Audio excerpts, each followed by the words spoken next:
तो आज भी राष्ट्रीय अध्यक्ष, महामंत्री, प्रदेश अध्यक्ष, प्रदेश महामंत्री का उम्मीदवार ही जताएगा वो व्यक्ति 5,000 का मेंबर होना जरूरी है, जिससे आम जन जो 1100 का आजीवन है या 100 रुपए का साधारण सदस्य है वो सब व्यक्ति वंचित हो रहे हैं।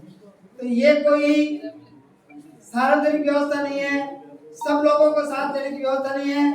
इसका अर्थ ये हुआ कि जो धनाढ़ लोग हैं वही इस पे कब्जा करेंगे, वो अच्छा नहीं लगेगा। इसलिए मेरा सुझाव है कि पूर्व की भांति तो 100 रुपए का सदस्य भी इसमें फार्म भर सकता है, 1100 का भर सकता है, 5,000 का भर सकता है। मैंने पिछले दिनों सुना है कि दिल्ली की मीटिंग में माननीय मुंशीराम कुंडारा जी ने कहा है कि साहब मैं 100 रुपए का मेंबर था और मैंने राष्ट्रीय महामंत्री का चुनाव लड़ा और जीत गया। जीत के बाद में मैंने 5,000 की रसीद कटा दी।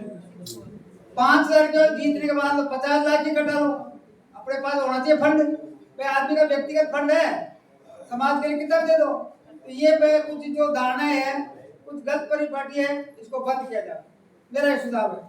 दूसरी बात है कि वर्तमान जो आज कार्यवाहक हैं ललित जी, मुंशीराम जी, इनकी कार्यकारिणी ने संदर्भ सदस्य तो बनाए पर उनको 3 साल में 1 मिनट भी नहीं पूछा, न किसी मीटिंग में बुलाया। तो इससे आधार क्या है? फिर क्यों बनाते हो संरक्षक सदस्य? भाई अगर आप उनकी राय नहीं ले सकते, संरक्षक सदस्य वही होता है जो सीनियर मोस्ट होता है, उसको समाज का अनुभव होता है, संस्था का अनुभव होता है। इन्होंने 1 मीटिंग में कुछ नहीं बोला। दूसरी बात और है कि अच्छी बात है कि 3 साल पूरे होते ही इन्होंने चुनाव डिक्लेयर कर दिए। चुनाव से पहले इनको आम सभा बुलानी चाहिए। आम सभा बुला के लिए जो त्रुटियां रखी है ना कि 5,000 का ही आदमी नामांकन भर सकता है, ऐसा हो सकता है, ये सब बातें उसमें जो गलत हुआ है।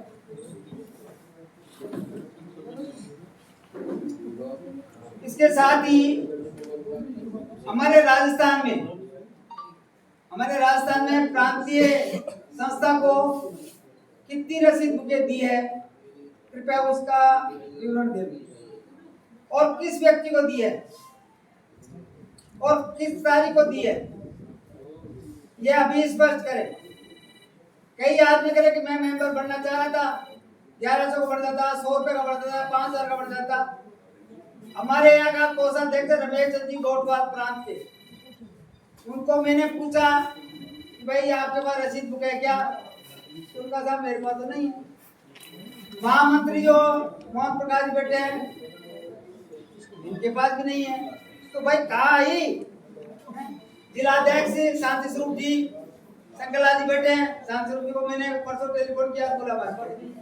तो राजस्थान की रसीद बुकें कहा ही कौन से खड्डे में गिरी है? और आपकी 30 तारीख कल निकल गई है? वंचित रहे उन लोगों का क्या होगा? आपने उनको वंचित क्यों रखा?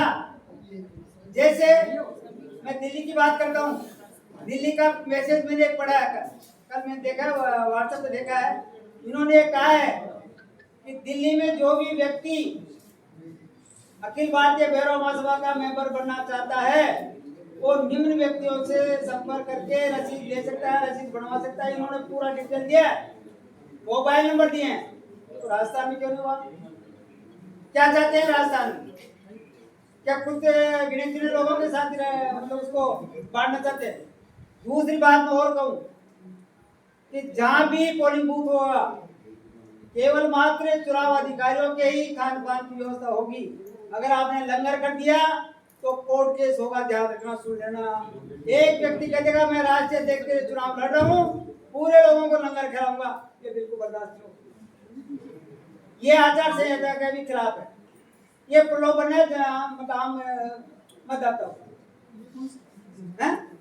बाहर से कोई व्यक्ति आएगा 25,000 लोग रोटी में खाना नहीं खाएगा। कैंडिडेट नहीं खिलावे, कैंडिडेट नहीं खिलावे साहब। अरे वही खिला रहे साहब, वही खिला रहे भाई, वही खिला रहे साहब, हम कह रहे हैं वही खिला रहे। कैंडिडेट नहीं खिलाएगा आप आप दे देना जवाब, तो मेरे को जो आएगी वो तो कम होगा। सुझाव दे रहे हैं, सुझाव साहब तो मैं सुझाव दे रहा हूँ साहब, मैं कोर्ट से बोर्ड लगा रहा हूँ भाई। आपका बारे दो सुझाव दे सकता हूँ। बोलिए बोलिए बोलिए। और आज की तारीख में जो कितनी रसीद बुकें आए हमारे राजस्थान में बता दो ना, उसका जवाब दे दो दोबारा आपको तो आने वाला अपनी बात खत्म करो तो वो सारे जवाब मिल जाएंगे आपको।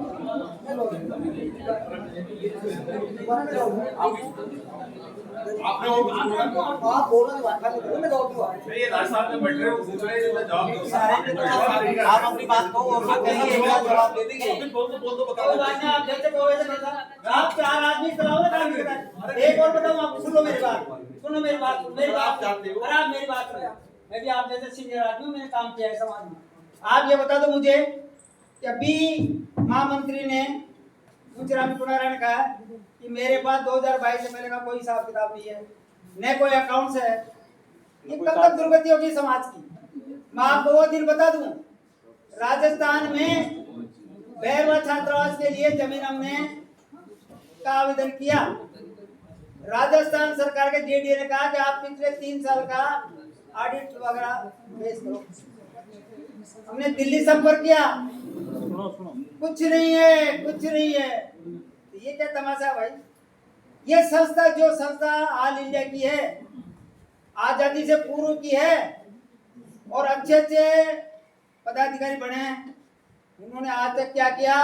दिल्ली में भैरवा समाज को एससी में नहीं मिलाया।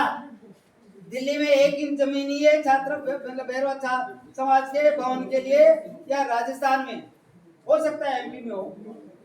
तो आप ये बताओ, अगर अपने ऑडिट्स वगैरह हमारा लाखों रुपए आ रहा है, जा रहा है, उसका हिसाब आपके पास मेरे जेब में है, तो इसका क्या अर्थ हुआ? समाज कैसे प्रगति करेगा? आज भी समाज के पास जयपुर में 1 इंच जमीन ही है, वो कहने के लिए भैरवा छात्रावास जो वर्तमान मुझे जो आप लोगों ने जिम्मेदारी दे रखी है, भैरवा शिक्षा प्रसाद और सहायता समिति के अकाउंट्स वगैरह डॉक्टर मोतीलाल जी से हमने लेके और बनवाला जी के टाइम पे वो जमीन दी है, वो रिजेक्ट हो गई हमारी। अखिल भारतीय भैरव महासभा के नाम से जो एप्लीकेशन लगाई वो रिजेक्ट हो गई। क्यों? आज भी नहीं है, तो फिर काहे के लिए महासभा चलाती है? क्यों कर रखा आपने ऐसा पैसा? क्यों पैसा इकट्ठा कर रहे हो आप? आप ये बताओ, पहले के वाले जो थे पदाधिकारी, उन्होंने क्यों नहीं दिया चार्ज? क्या उनकी घर की बात होती है?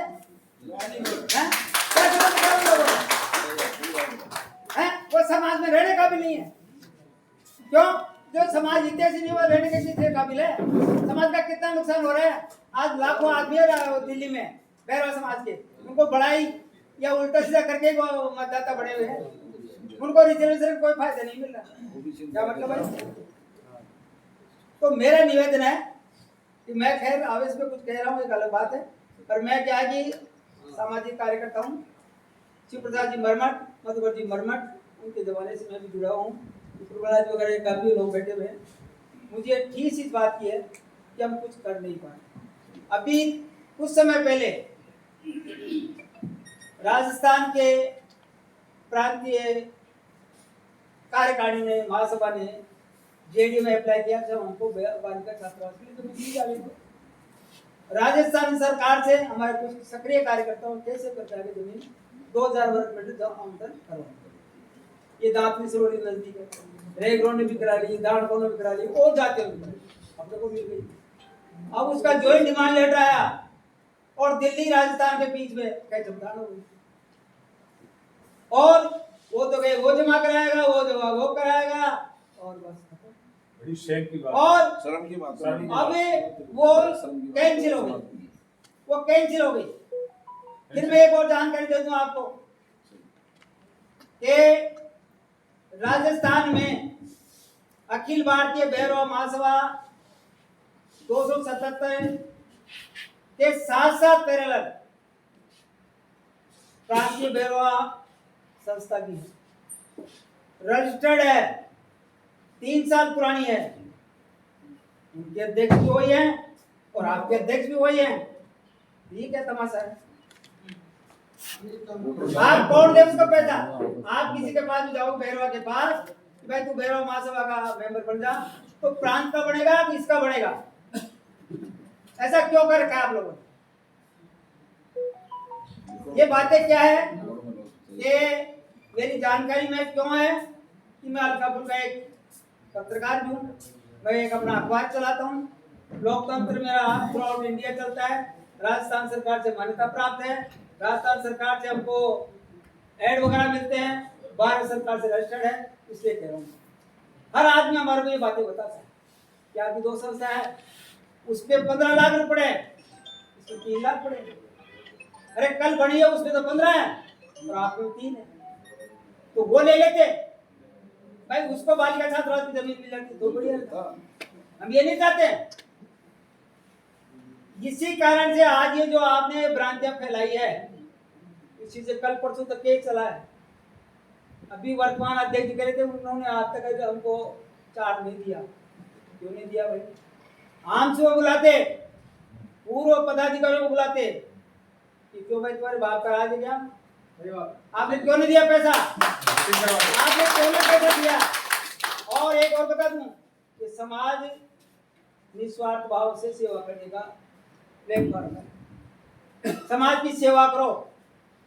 आपको अगर राजनीति में जाना है तो ये आपके राष्ट्रीय अध्यक्ष व अध्यक्ष का कोई नहीं पूछता वहाँ टिकट मिलता है पैसे से, टिकट मिलता है पैसे से भाई। आप ये सोचो कि मैं राष्ट्रीय अध्यक्ष बन जाऊंगा या राष्ट्रीय महामंत्री बन जाऊंगा और वहाँ जाके पीसीसी में, डीसीसी में, बीजेपी में, उसमें तो राष्ट्रीय अध्यक्ष हूँ। बने आते हैं पैसे दिए 20 करोड़, 10 करोड़, 5 करोड़। चुनाव का माध्यम है, चुनाव की बात की जाए। अरे सुनो मेरी बात को, सुनो मेरी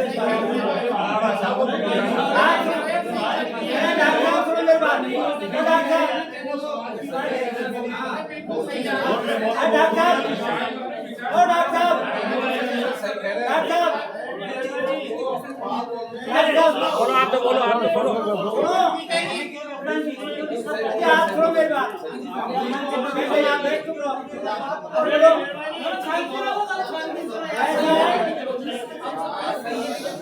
अरे बोलने तो भाई, बोलने तो थोड़ा यार, शांति बनाए रखो। आप समझते हैं समाज के बारे में? क्या समझते हो आप? समझते हो?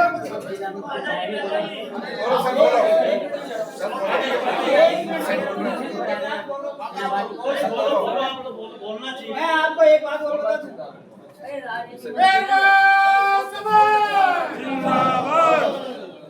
क्या कहते हैं राजनीति की?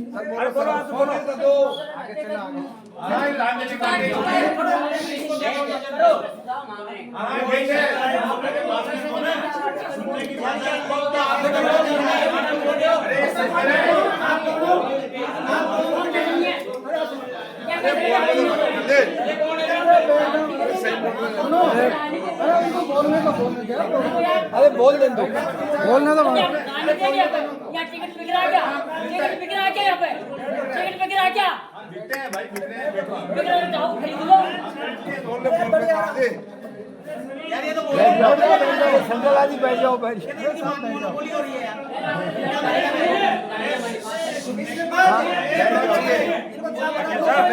सबको है। पूछो ही ना। अरे बैठ जाओ। पूछो ही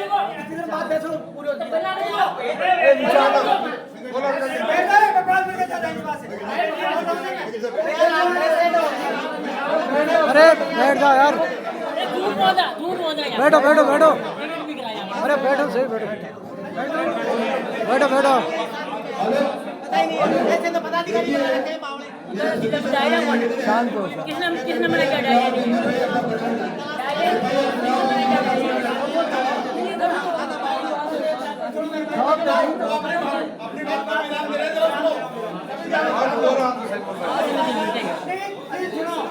मैंने कोई राजनीतिक बात इसलिए नहीं की। चलो शांत हो जाओ।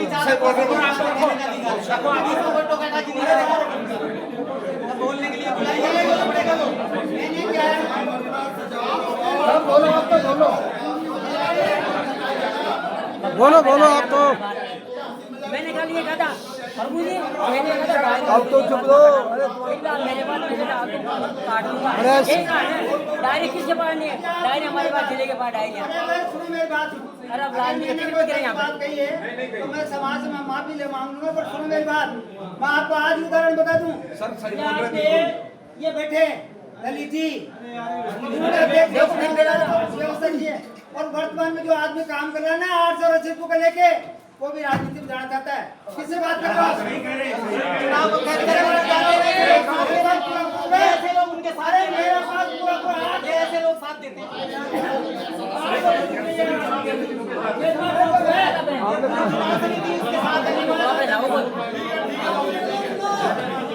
होगी हाथ